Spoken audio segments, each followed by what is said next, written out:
самом сердце села Джерхуа, под могучими ветвями старой яблони и пения птиц, покоится память о человеке, чей жизненный путь стал примером мужества и силы духа.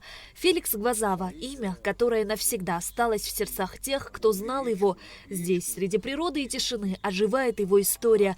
История стойкости, веры и несгибаемой воли. Говорить о Феликсе в прошедшем времени брату Гиви очень тяжело. Потерять его – большая боль, и трудно принять, что брата уже нет рядом. Воспоминания о нем живы и всегда будут согревать сердце. Сражался сколько мог, погиб геройски. Сегодня сказано, что он сегодня герой для семьи, для меня, для фамилии, для родины, для России.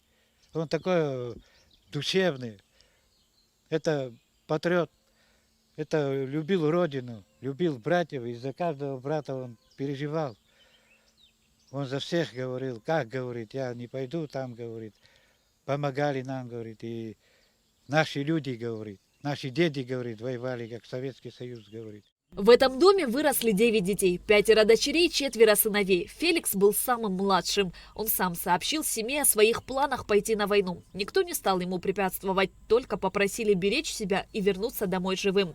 С первых дней военной службы Феликс проявил себя как стойкий и ответственный солдат. Он был гранатометчиком, стрелком, сапером и водителем штурмового отделения. Каждая служебная смена укрепляла его как бойца, готового к любым испытаниям. Феликс Гвозава погиб при выполнении боевого задания в ДНР в мае 2024 года. В связи с продолжавшимися позиционными боями на месте гибели эвакуация его тела не представлялась возможной вплоть до закрепления на этой территории вооруженных сил Российской Федерации. Доставить его тело на родину удалось лишь спустя полгода. Президент Абхазии Бадра Гунба оказал финансовую помощь для покрытия расходов на погребение бойца. Если честно, я даже не знал, что он воевал. Вот я услышал только после смерти его. Несколько лет в центре жил, я насколько знаю, потом в Адлере, потом с Краснодара. Он оттуда и пошел на войну. Работы по благоустройству могилы были проведены по поручению первого замруководителя администрации президента России Сергея Кириенко, который вместе с президентом Абхазии Бадрой Гунба осмотрел семейное кладбище Гвозава в начале года. Здесь, помимо Феликса, похоронены еще 5 человек. Отец, брат, который прошел всю войну и потерял зрение, ногу, а также дядя, дедушка и бабушка. Эти могилы были очень старыми и нуждались в восстановлении. По словам брата, увидев, в каком состоянии могилы, Кириенко распорядился выделить средства на восстановление всех 6 мест погребения.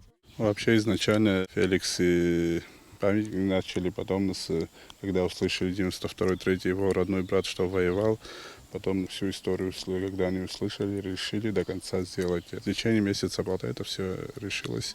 Конечно, помогли и наши, и Россия. Спасибо большое, конечно.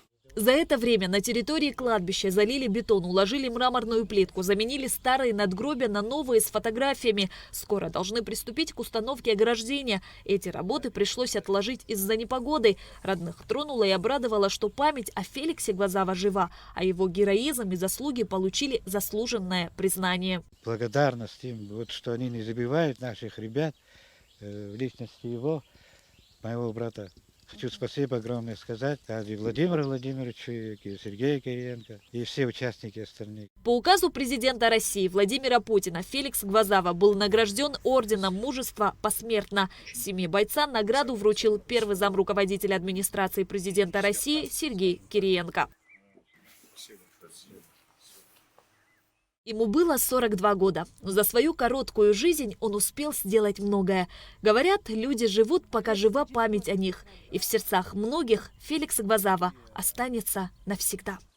Шазина Ханагуа, Раму Камкеа, Абхазское телевидение.